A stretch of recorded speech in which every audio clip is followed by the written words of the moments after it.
හොඳයි. අපි අද බලාපොරොත්තු වෙනවා have සහ has පාවිච්චි කරන්නේ කොහොමද කියලා කතා කරන්න. සාමාන්‍යයෙන් මේ have සහ has වල තේරුම ගත්තොත් ඉන්නවා එහෙම නැත්නම් තියනවා කියලා කියන්න තමයි අපි යොදාගන්නේ. එතකොට ඉන්න බව තියෙන බව ප්‍රකාශ කිරීමට තමයි අපි have සහ has යොදාගන්නේ.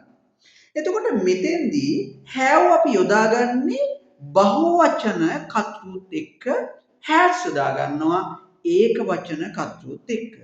හරි ලේසි ව්‍යාකරණ කොටසක් තමයි මේ have සහ has පාවිච්චි කරන්නේ කොහොමද කියන කාරණේ. උදාහරණයක් විදිහට I have a pen.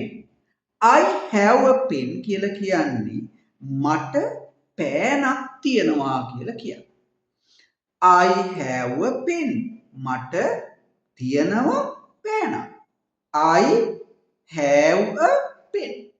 I have a book. මට පොතක් තියෙනවා.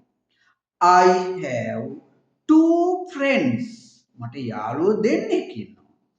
I have lot of friends.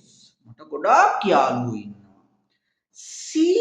she එක්කවත් have නෙවෙයි she එක්ක have.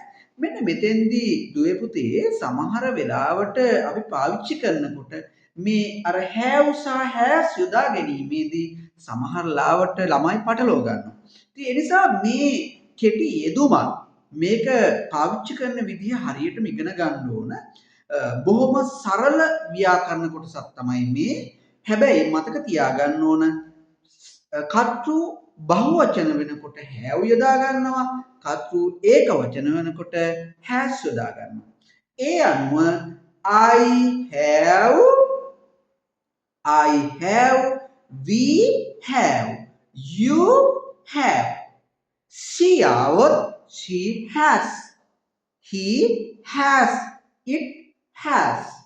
මේ විදිහට I have a book, I have a pen, I have lot of friends, I have a beautiful bag, I have a beautiful house.